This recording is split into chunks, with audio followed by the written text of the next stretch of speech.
Hello, everyone, and thanks for joining us today for this special call with Tony Khan to discuss the upcoming Ring of Honor pay-per-view event, Death Before Dishonor, this Saturday night.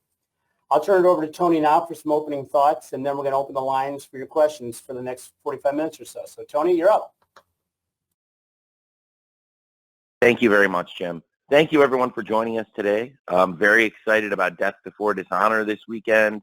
It's great to have you with us. I really appreciate it. The support we've gotten from the wrestling media since the relaunch of Ring of Honor has been amazing, and I think it's been a lot of your support that kept Ring of Honor really going for 20 years, and I think is going to keep it going for a very long time going forward. So I'm very grateful for all of you, and we'll try to get through as many questions as I can while still giving detailed answers, but I'll try to balance that. Thank you very much, and Jim, I'll turn it over to you, sir. All right, Tony, thank you.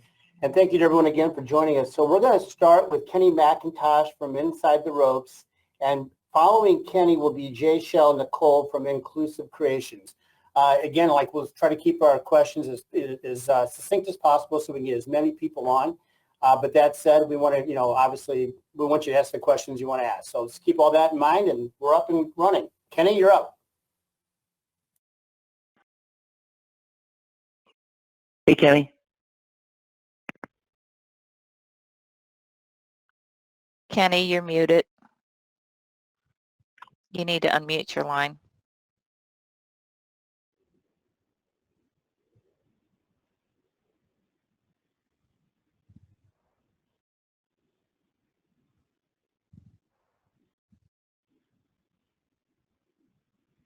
Kenny, you're still muted.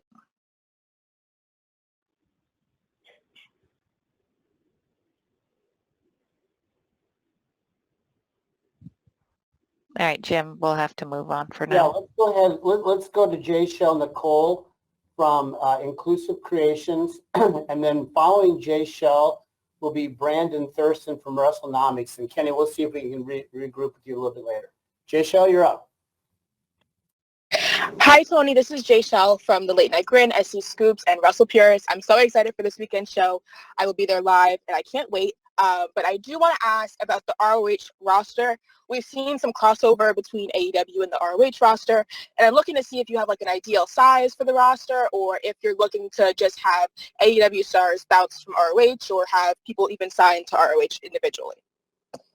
Well, it's a great question. Thank you. And I think it's going to be a sliding scale in some ways. Just as AEW's roster has expanded as the programming expanded, really, if you look, the roster grew when we had AEW Dynamite and AEW Dark, and we tried to build it, strengthen the roster. Then we added Elevation and tried to add more young wrestlers, and it gave us more chances to develop people for those spots. And I think around that time, a lot of young wrestlers did break through and get on TV. And then last year, almost one full year ago, we added AEW Rampage.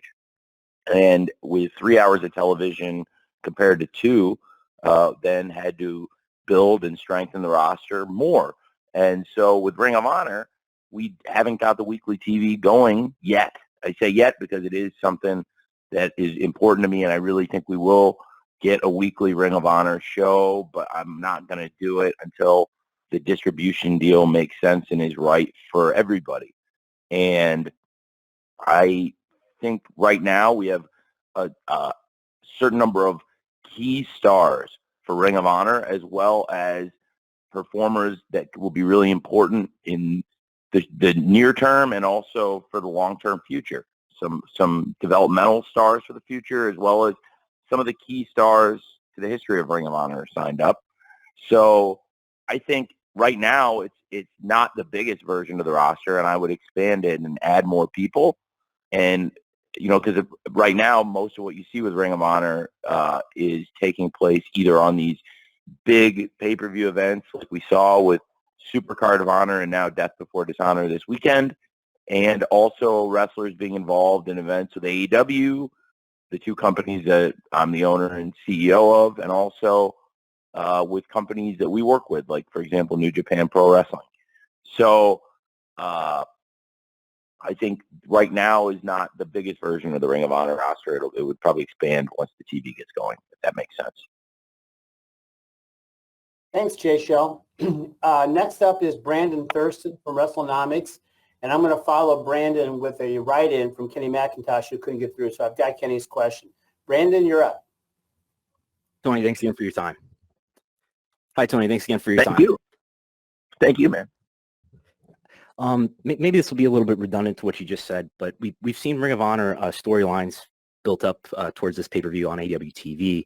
I was wondering if you could tell us maybe an update on a weekly TV show for Ring of Honor.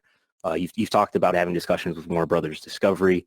I'm wondering if WBD is the only possibility we should be thinking about when it comes to a weekly Ring of Honor TV show, if there's other media conglomerates you're talking to, or even your own streaming service.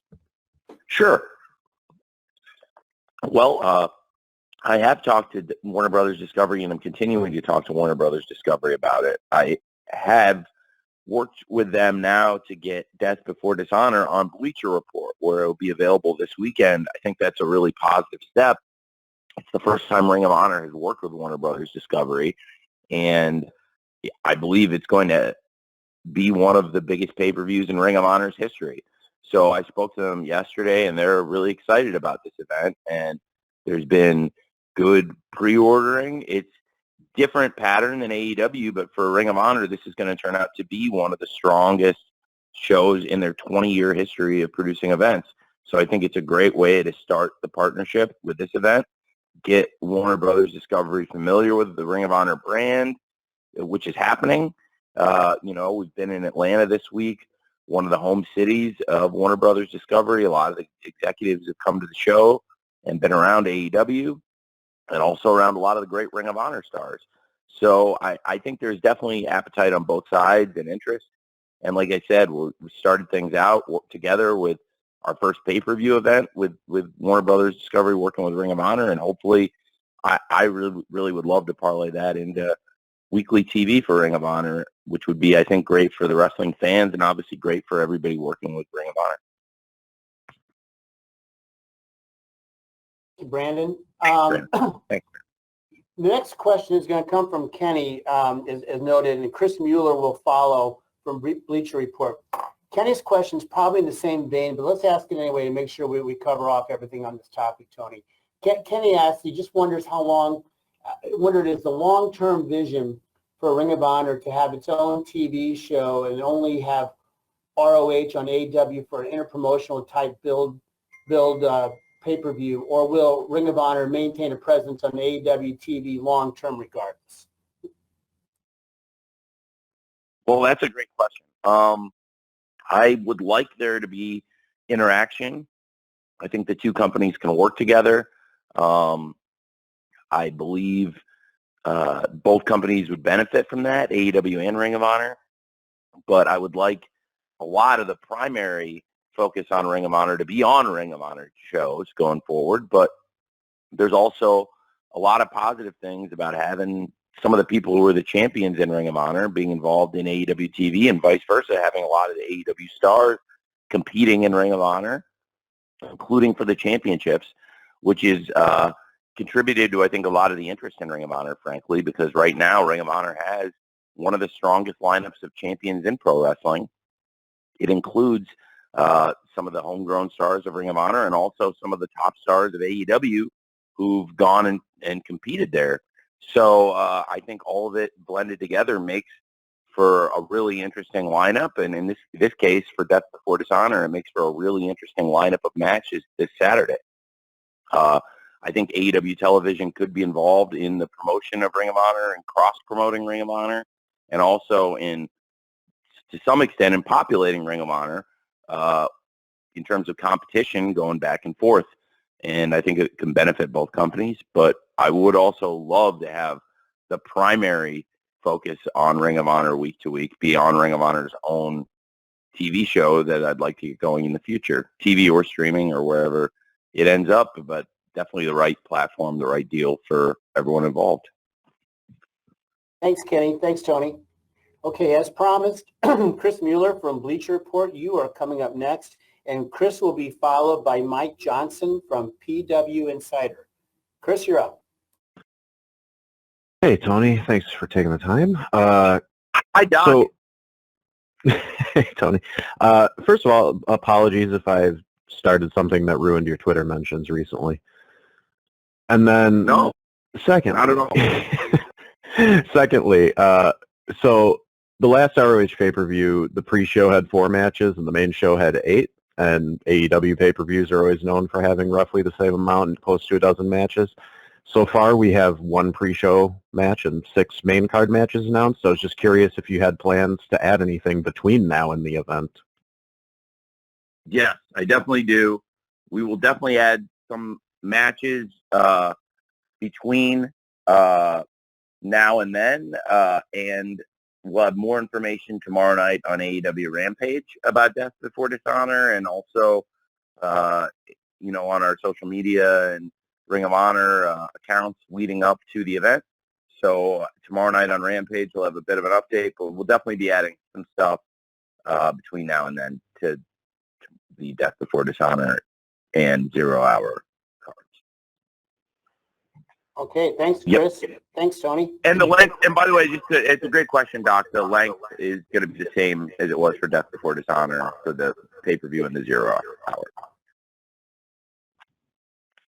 Okay. Mike Johnson from PW Insider, you are next, and Mike will be followed by Kevin Mitchie from Sportsnet. Mike. Hey, Tony, how are you, sir? Doing great, man. How are you, sir? I'm in the middle of a thunderstorm here in New York, so if you hear any weird noises, I'm not doing anything strange. The last Ring of Honor show was a show you inherited from the previous ownership. So I'm curious, and you had mentioned... Well, I don't think that's fair. I my friend, I don't know if that's fair to say, because they had started working on it, but I was under no obligation to actually do the event, and It was something I was excited to do, and also I ended up putting most of the card together. So I was really proud of it, and I thought it was a great opportunity rather than wait a long time to keep Ring of Honor in the public eye to celebrate the 20-year anniversary of the company, and how excited we all were about the transaction going through. So I didn't feel like I got, it was definitely something that they had put a couple of the pieces in together for, but, to be honest, probably one of the biggest pieces of the show was FTR versus the Briscoes, and that wasn't going to happen if I didn't put FTR in. So I didn't feel like that, just so you know. I was really excited to do the show and wanted to do the show when they started working on it, but it was something that they had, to your point, they had started working on. Okay, so my question is, you had mentioned sort of wanting to almost have a ECW One Night Stand feel to Supercard of Honor to kind of pay tribute to the past of the company. I was curious, how different is your approach to putting together the card, booking the card, and what you want your vision of Ring of Honor to be going forward, starting with this show? How different is the approach this time around versus Supercard of Honor?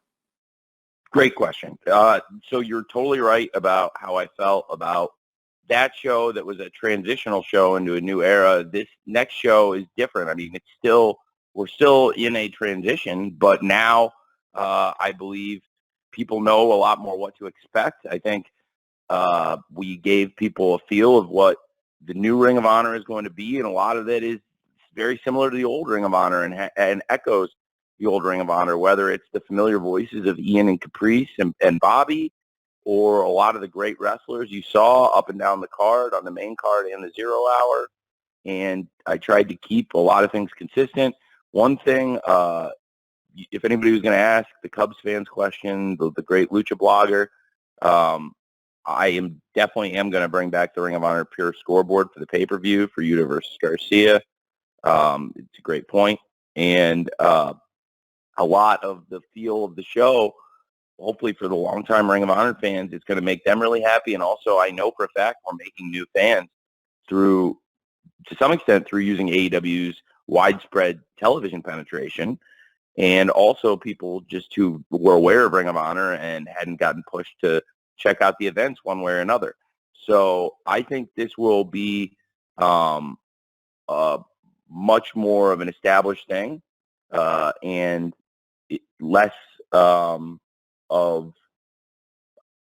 it. We're still in a transitional phase, but it's less of a transition. It was, I think it was. I remember fans saying it was jarring having Ian do the card rundown, like they might hear Excalibur do on AEW, running down upcoming matches in the world of wrestling, and but it wasn't a bad thing. It was just like, wow, this is kind of surreal seeing Ian do that card rundown like Tony would have Excalibur do, and I think, but nobody had a problem with it. It was cool, right?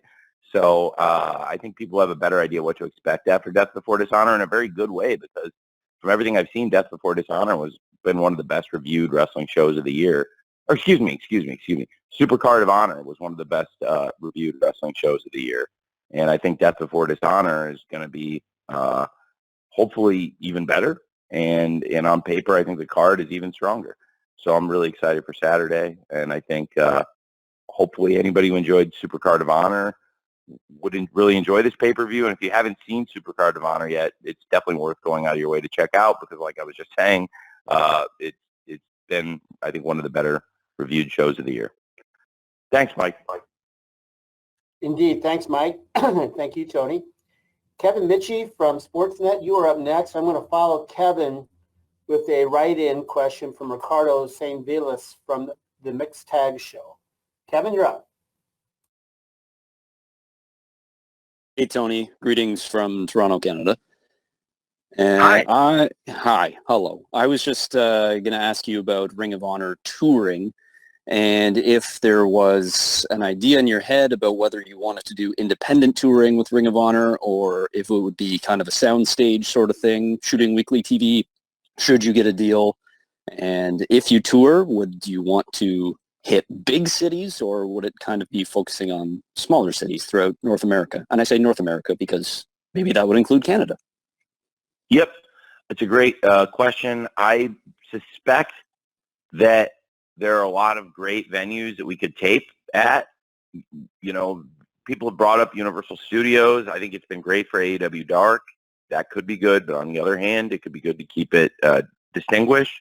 There are a lot of great venues that would be good for it across the country, and I'm open to that. So I could see doing tapings, but I could also see sometimes doing, some bigger venues. And also, obviously, we've run, some big arenas for the pay-per-view events, and I'd like to keep that going. The two events we've done so far, Super Card of Honor and Death Before Dishonor, are also two of the biggest gates Ring of Honor has done.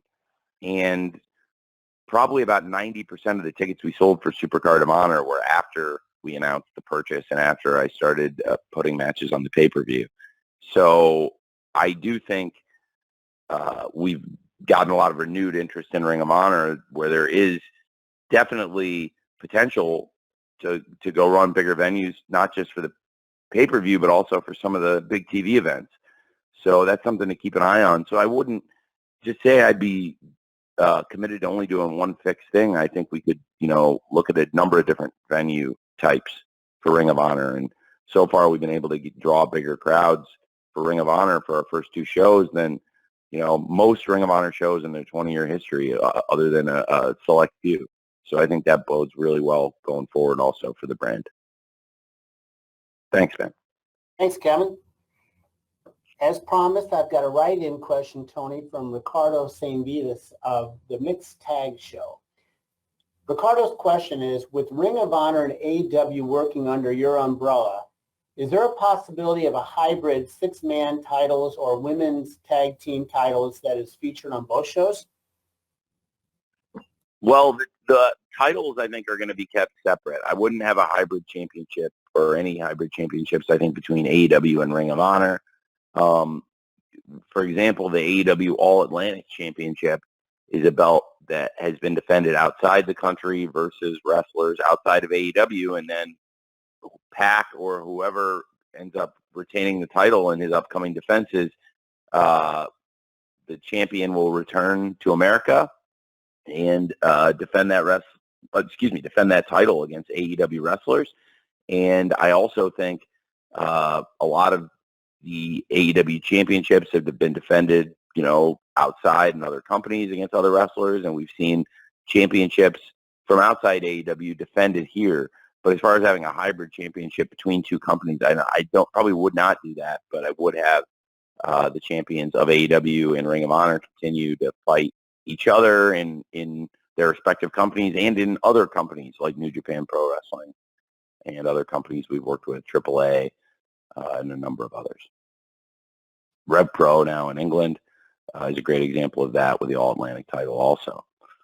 So that's probably how I saw it going. Thanks. Thanks, Ricardo. Thanks, Tony. Ella J, I hope you'll be ready. You are next. Ella J is with A Wrestling Gal, and Ella will be followed by Sean Ross Sapp of Fightful. Ella, you good? Guys hear me? Yep. Hi, Ella. Perfect. Hi, how are you? Great. How are you? I'm doing great. I had a question. I was wondering if there was a possibility for Ring of Honor to kind of have the same ranking system that AEW does right now for contenders. I'm probably not going to do it like that. I'm not sure. I think if there's something to be said for having a different approach to organizing the contenders, but I'm not settled on that one way or another. I think there's merit to it for sure with the ranking system we have in AEW and how it keeps a clear picture of the landscape of contenders. But on the other hand, I think there's something to be said for keeping it some differences between the companies. So it's a great question, Ella, but I'm not really sure. I haven't decided one way or another yet if I'm going to do that. Right now, we're not using it like that, but I'm trying to use still the logic of wins and losses in the booking of it, if that makes sense. But I haven't necessarily organized everyone into a top 5 graphic, so to speak. Thank you, Ella.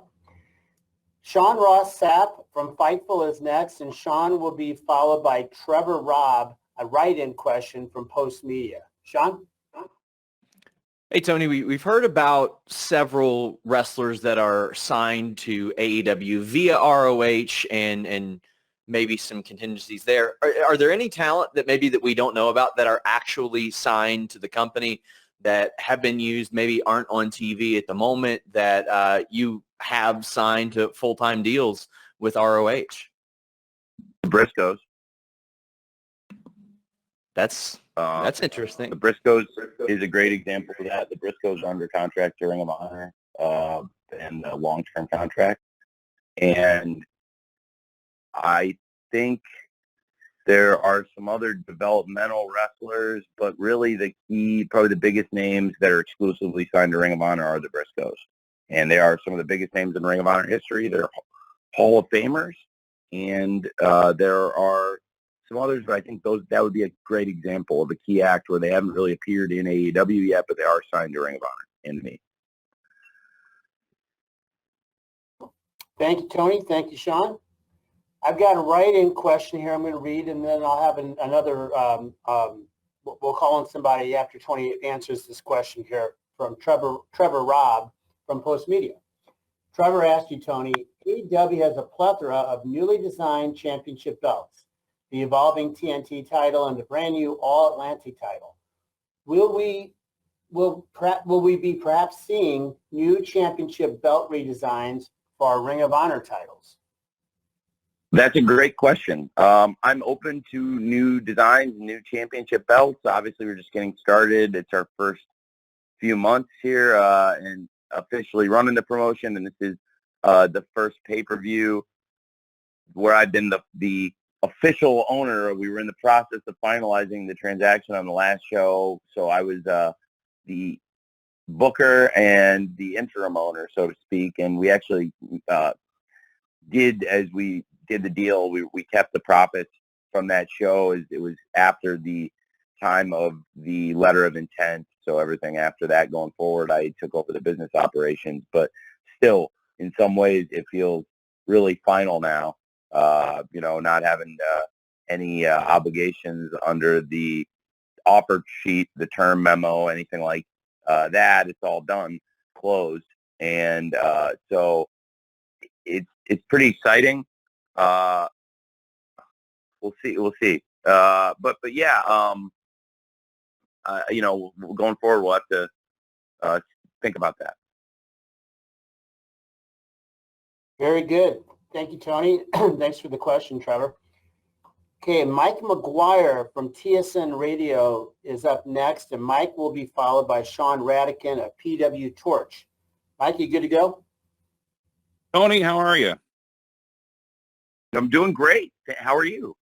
I'm mad at myself, actually, because after hearing 10 other people ask you how you are and still hearing you say you're great, I was like, come on, don't start with that. But that's where we're going. Do you not want to? I mean, I am doing pretty great. I feel very good and very blessed. It was a good night for us last night to be here in Atlanta, one of the homes of pro wrestling and one of the homes of Warner Brothers Discovery. So I'll give you the longer answer when you ask me how I am. I'm really great. It was really nice to see so many of the folks from Warner Brothers Discovery last night here with AEW, and now they're also supporting us with Ring of Honor. And for them to be talking to me about Ring of Honor is kind of surreal, to be honest with you.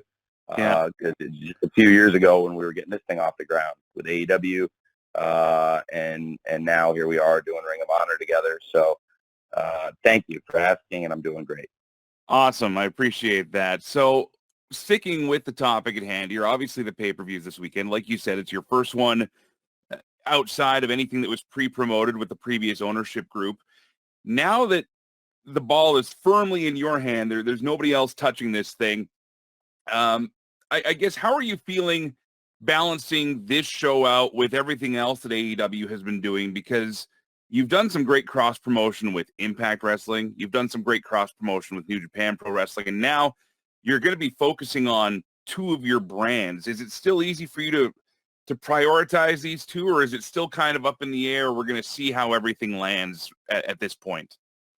I feel great about it. I really am enjoying it. And I think it's been great for both companies, especially at a time when AEW got hit with some injuries. I think it was really valuable to have somebody like Claudio Castagnoli step in, and who's not only one of the great legends of Ring of Honor, but also has come in and been a top star in AEW and been in some of the biggest matches in AEW already since he arrived, and some of our biggest events in a very short time. And now is going on to challenge for the Ring of Honor World title against Jonathan Gresham, who's very important in Ring of Honor's history. And, you know, to have two legends of Ring of Honor, I think it's fair to say, Claudio Castagnoli and Jonathan Gresham, two wrestlers who've held championships but have had really different paths in Ring of Honor. And, you know, Jonathan Gresham has done something and accomplished something that Claudio never has in pro wrestling. Claudio's done all these great things, and he's always talked about as a wrestler's wrestler, and is definitely one of the most respected athletes in this business, but he has yet to ever win a world championship in pro wrestling.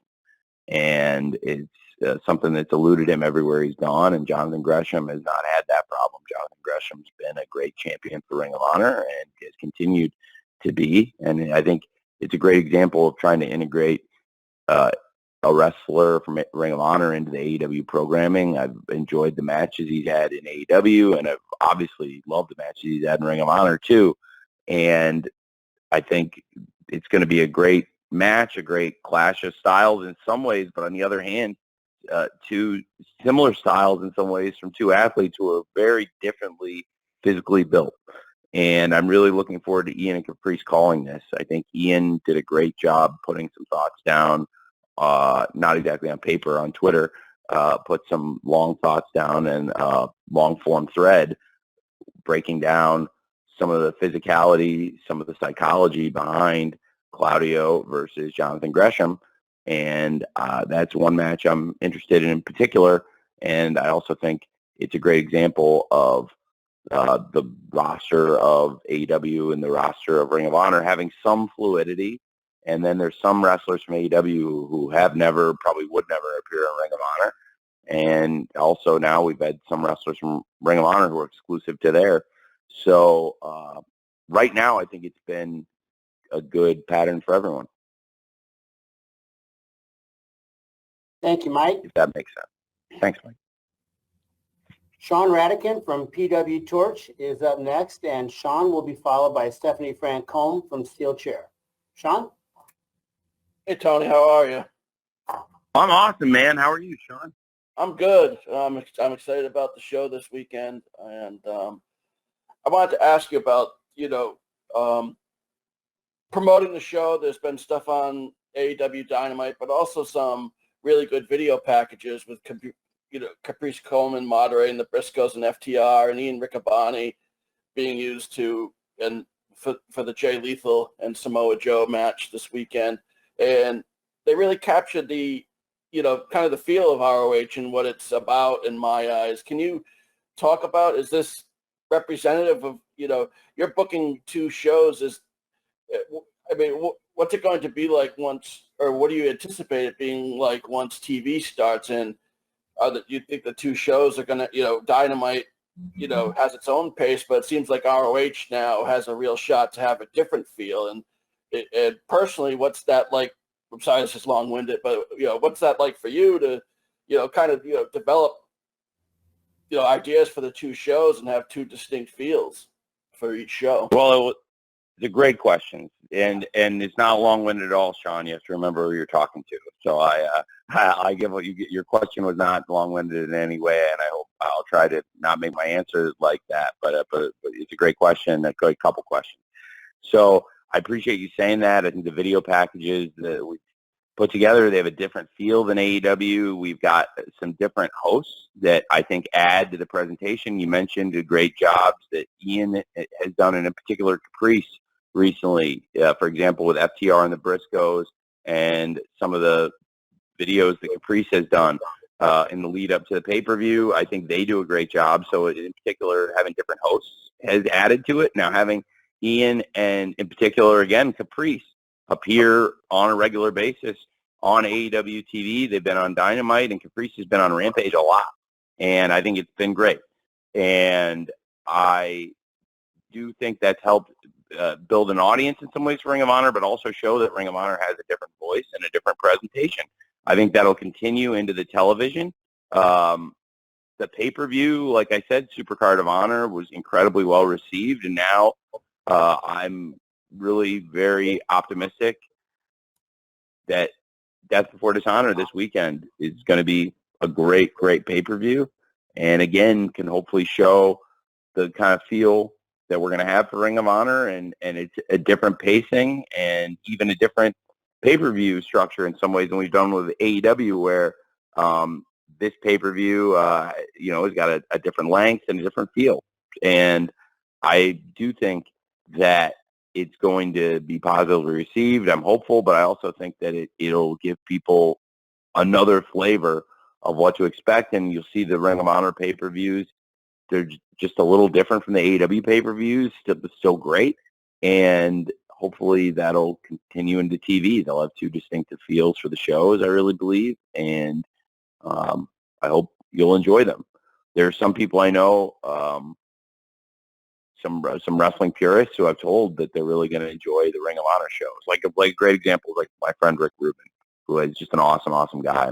I hate to name drop him, and I rarely do, but I really like him a lot, and he loves pro wrestling so much, and he's one of the smartest people I know, and just a really, really, really cool, really good person. And I think this is a wrestling show Rick Rubin's really going to enjoy. Just an example of someone I know. He watches all the AEW shows. He loves them and talks to me all about stuff all the time. Christian Cage in particular has been killing it in his eyes. And I really respect his thoughts and his ideas, and I just love Rick. And this is a show I think Rick's really going to enjoy. So I'm fired up. Thank you, Sean. Thanks, Sean. As promised, Stephanie Francone from Steel Chair is next. On deck will be Bill Pritchard for WrestleZone. Steph, yeah? Hi, Tony. Hi, hello. How are you? Oh, I'm very well. Thank you very much. How are you? Oh, great. The sun is wonderful here in France, and we are looking forward to watching this new Ring of Honor pay-per-view. I wanted to ask you about the tradition, because Ring of Honor is really something about tradition, pure rules, and things like that. And it also helped a lot of talents to become who they are today. And for you, was it essential to have in your roster some of those people who help Ring of Honor become what it is today? I think about CM Punk, Samoa Joe, Claudio, people like that. Thank you. Thank you for asking. I think it's been tremendously important to the resurrection of Ring of Honor and getting some of the key names involved.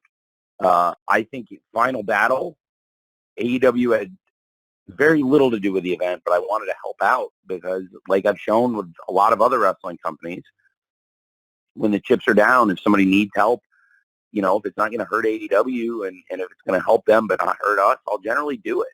And we've done it for other wrestling companies before. And when Ring of Honor was going down, Final Battle 2021 was going to be the last show under the previous ownership, and it was looking to be the last Ring of Honor event for probably a while.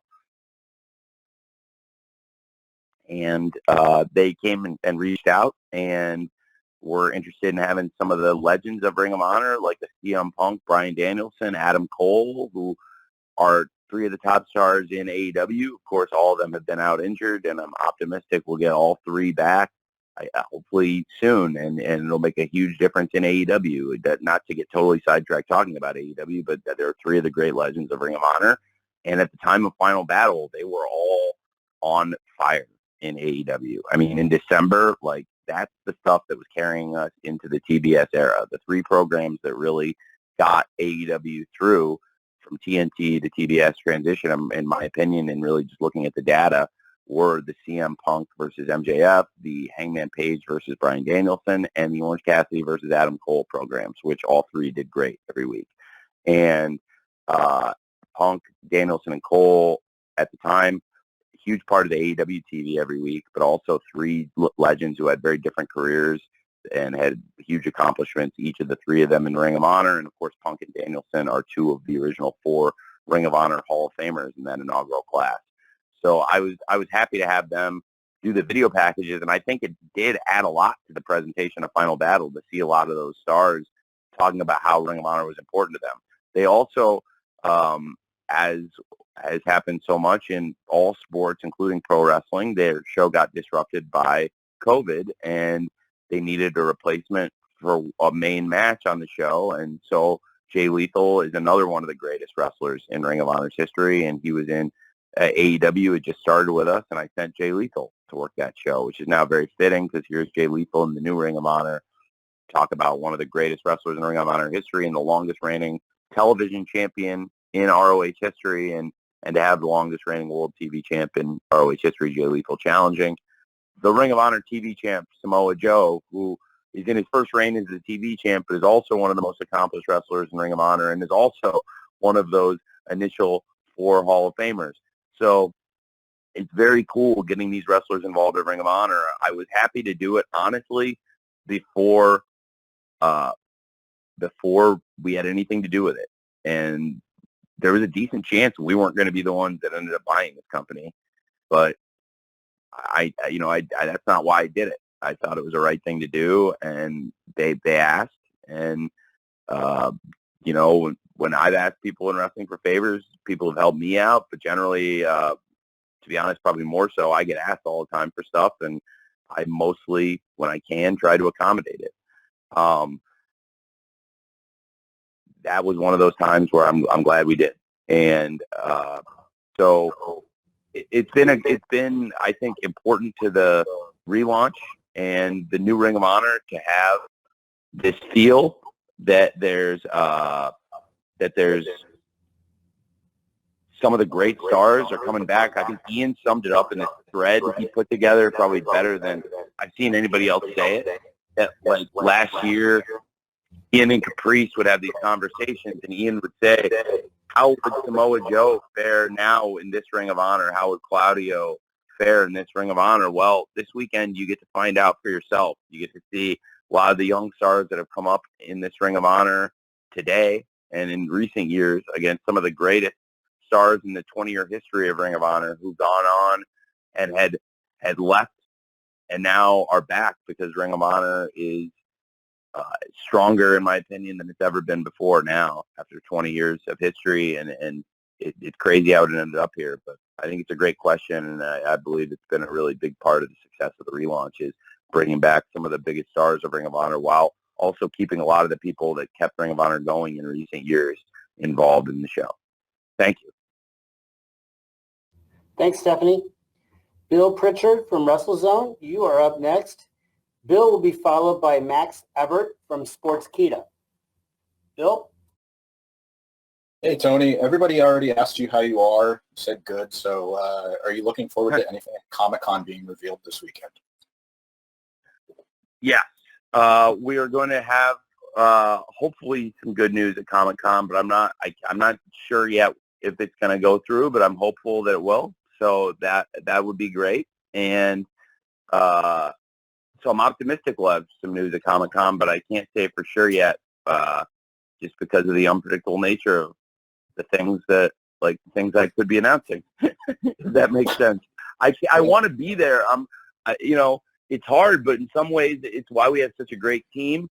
I would 99 times out of 100 be there with a group at Comic-Con. The only times there's been stuff for AEW that I haven't been able to go to, it's because there's been something else going on with AEW, which is a good thing. I've done every TV show we've ever done. Every dark match that's ever aired, I was there. And at least in the building, even though if it was an elevation or dark before a show, I might be running around doing a pre-tape or putting something together for Dynamite. But every Dynamite, every Rampage, every event we've done, I've been there. And I want to be there for the Comic-Con, but of course it's the same day as Death Before Dishonor. So it's a great question if AEW and Ring of Honor, either company will have anything to announce at the event. Ring of Honor, I'm not so sure. I think we're going to be 100% focused on Death Before Dishonor on Saturday. AEW will have a presence at Comic-Con. Of course, some of the wrestlers there are some of the legends of Ring of Honor, too. And I'm optimistic that they could have some good announcements there. But they would probably have more direct impact and influence on AEW than they would on Ring of Honor, to be honest, if that makes sense. Thank you, Bill. Thanks, Bill. Max Everett from Sportskeeda is next, and I will follow Max with a write-in from Sebastian Diaz from Sonar FM in Chile. Max?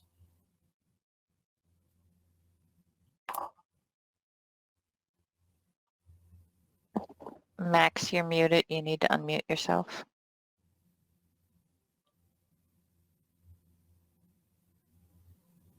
If you click the green microphone or the red microphone that's on the dashboard.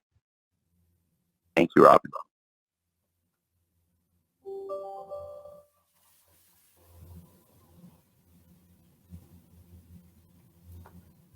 How about if I go ahead and ask Sebastian's write-in question, and then we'll check in with Max after that, okay? Sure. So here's the question, Tony, from Sebastian Diaz from Sonar FM. It's a pretty simple question. What do you see as the main differences? Can you describe the main differences between AEW and Ring of Honor? Wow, that's a great question. Well, they're very different promotions. Ring of Honor has been around a lot longer and has a more established history in some ways. Ring of Honor's been around now for over 20 years, whereas AEW, we've only been around for about 3 years. Ring of Honor has some different rules. For example, there's a heavy emphasis on the Code of Honor. It's a different presentation. And again, just when you have a different history and a different presentation, some of that is intrinsic. It's hard to put a finger on how it's different, but it's just different. And so they're different companies with different feels. Some of the great stars of both companies are the same. Like CM Punk is one of the most important wrestlers in both companies' history. Bryan Danielson's a very important wrestler in both companies' history now. But those histories are very different. And also the sizes of the companies. AEW has risen further and faster than any wrestling company in recent history.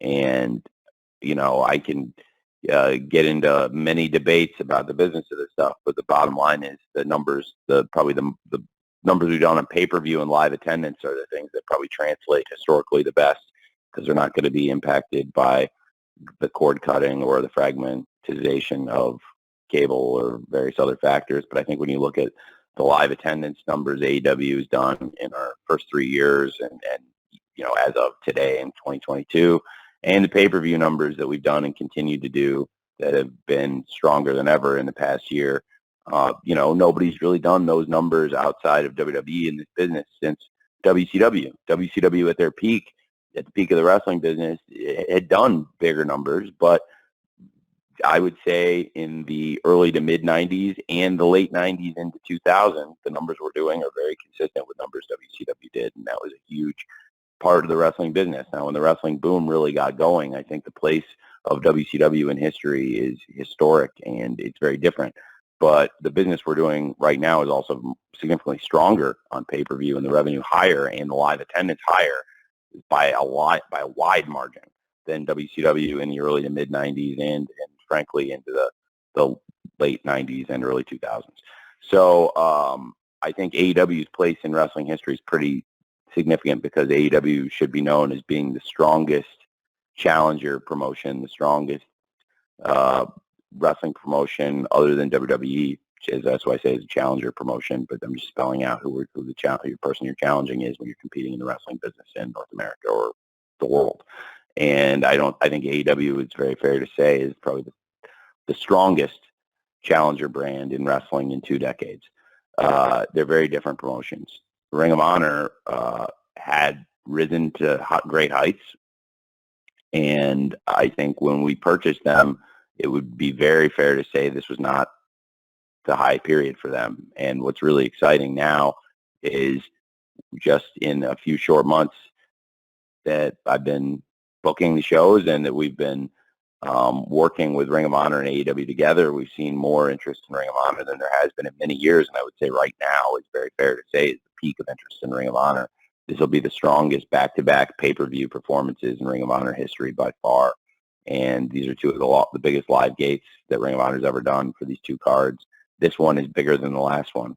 And, there are still tickets available there in Massachusetts, but already the gate we've done would be up there with the best Ring of Honor shows. So it's different expectations. They're different companies. They have a lot of the same fans, I believe, but they have their own fan bases. There's fans of each company separately, and that's great. But the more of them that we can make fans of each other, that's a real positive thing, I think, for both businesses. And there's synergies between these 2 businesses, AEW and Ring of Honor, that exist. So synergy is a word that I learned in, you hear the word synergy thrown around a lot, but I don't actually think everybody who hears the word knows what it means. So I bet 95% of you know what the word means, but I guarantee you there's going to be somebody, I'm about to say this to on this media call, that didn't actually understand what the word meant.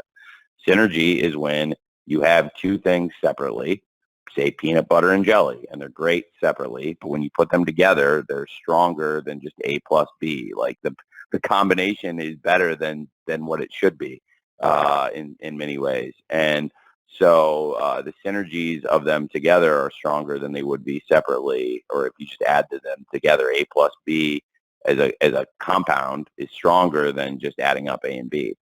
And I do think that's AEW and Ring of Honor. Great examples of this are the library of content under my ownership now is so much bigger than it was before. AEW's produced very, very high-end slick content, very high production values, and Ring of Honor, I think, has produced a huge volume of content, and now the production values, I think we've helped. We've made them stronger. I think Death Before Dishonor is going to look better than a lot of the Ring of Honor shows had historically, and I want to make Ring of Honor feel like a very major league promotion without completely changing the look and feel of everything they've done in 20 years, but also trying to catch Ring of Honor up in many ways to AEW in terms of the commercial success and how strong the production values are while still maintaining the Ring of Honor feel. So it's a lot. That's like I said before when Sean asked the question, I joked I give long-winded answers. That's a long-winded answer, but it's a serious question, and I wanted to give a serious answer. So I hope that starts to kind of answer it. Thanks. Very good, Tony. Thank you, and thanks for the question, Sebastian. I've got the question from Max Everett here on write-in. So I'm going to go ahead and go with another write-in here, Tony, and then we'll follow your answer to Max with John Alba from Podcast Heat. Max's question is, given ROH's history with New Japan and the recent Forbidden Door event, could we see a collaboration between the promotions once more? So, sorry, Jim, that was can you ask that one more time? Just want to make sure I understand. I'm not sure if the question is succinct here. I think what Max is asking here is, given ROH's history with New Japan and then AEW's recent Forbidden Door event collaboration, could we see a collaboration between perhaps Ring of Honor and New Japan? Got it. Yes, I do think that's possible, and I think all three companies working together is possible. So I definitely believe that. And really, we saw that to some extent at Forbidden Door, that there was some collaboration between all three companies, of course, when there was the winner-take-all tag match with FTR versus Roppongi Vice versus the United Empire. So definitely, I would look forward to more collaboration going forward. Very good. Thanks, Max. I hope I asked your question correctly, Max. Working the dashboard here, so apologies if I didn't. Okay, John Alba from Podcast Heat is next, and we will follow John with Nick Houseman of Wrestling Inc. Jim, thank you very much for your time, and Tony, thank you as well. If you could ask Rick Rubin about his production decisions on AC/DC's Ball Breaker album, that would be great, because I've had a lot of questions about that over the years. So I'll let you take that. It was a very raw approach for the band at the time, and that was like their Beavis and Butthead stage. So I was just curious as to why go raw rather than big guitars, but that's a conversation down the line. So I appreciate your time. I want to ask about Willow. Willow is someone who, anytime she shows up on AEW TV, everyone is talking about, and you have had confidence in putting her in some pretty high stakes spots here in Ring of Honor so far. What is her status right now with either company, and do you see a future for her as an anchor of one of your women's divisions in the near or distant future? Willow's been wrestling with AEW, and she had wrestled with Ring of Honor in the past also, and now with being able to book both companies, I think Willow is a great wrestler for any wrestling promotion, including both AEW and Ring of Honor, and I think she's a great face for any women's division, and we're watching her get better and better and better, and I think she's improved a lot in the time I've known her, and I mean that in a very sincere way, and I'm very appreciative of how hard she works, because I think Willow's gotten tons better, and still the sky's the limit. So I'm very excited about her growth as a pro wrestler, and I think Willow's a great prospect and a great young star going forward for both AEW and Ring of Honor, and could be a strong featured wrestler going forward for either company or both companies. Thanks. Okay, so Nick Houseman is next, and then we're going to finish, we're getting close to the top of the hour here, so we're going to go with Nick, and then we're going to conclude here with, spinning the wheel, Dom D'Angelo, also from Podcast Heat. So Nick, you're up, and we'll conclude with Dom. Hey, Tony, thanks for taking the time today. My pleasure. So I wanted to ask you about this recent Fightful report that Colt Cabana is slated to be part of the Ring of Honor roster. He's not advertised for this card. Is he going to be in the ROH mix? And I was also wondering if you could comment on the dynamic between Cabana and Punk. We know there's issues. They both talked about it, but there's some speculation that Cabana may be headed to ROH to put some distance between the two of them. Well, I would say that Colt is part of what we're doing in Ring of Honor. Obviously, he was involved in Supercard of Honor and has been a great wrestler in the past of Ring of Honor. And I am planning to have him involved in the show this weekend, and they haven't announced everything for the card yet. We've only put in championship matches so far, and then one match for the 0 hour, of course. Willow had a great performance on Dynamite, and I thought it was important to follow up on Wednesday Night Dynamite and let the fans know they can check out Willow on the 0 hour for free. And if you enjoyed seeing Willow here on Wednesday Night Dynamite, hey, check out the 0 hour. And she's wrestling Allison Kay, who's another great wrestler who's come into AEW in the past and is somebody I really respect and thought would be a great opponent. And I thought Allison Kay versus Willow would be a great match. So right now, that's the only match we've announced outside of the championship matches. But Colt was a big part of the Supercard of Honor in the 0 hour, and absolutely will be involved in Death Before Dishonor. And I wouldn't comment on the other stuff, but thanks for asking anyway. But I do think it'll be great for that event going forward for Ring of Honor, and just in general, always happy to have him around. So I think a lot of the legends of Ring of Honor, to the point I was making before, being involved in Supercard of Honor and now again in Death Before Dishonor, people coming back who hadn't been around in years in Ring of Honor, some people in many years, in the cases of, say, Samoa Joe or Claudio, but other people who it's just been a few years they've been away, like Colt Cabana.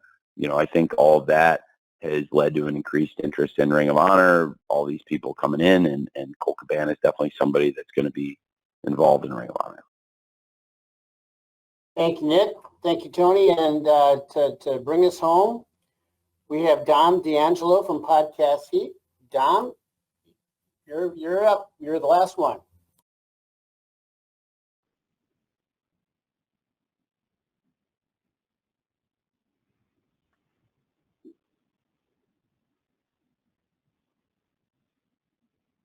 Hello, Dom.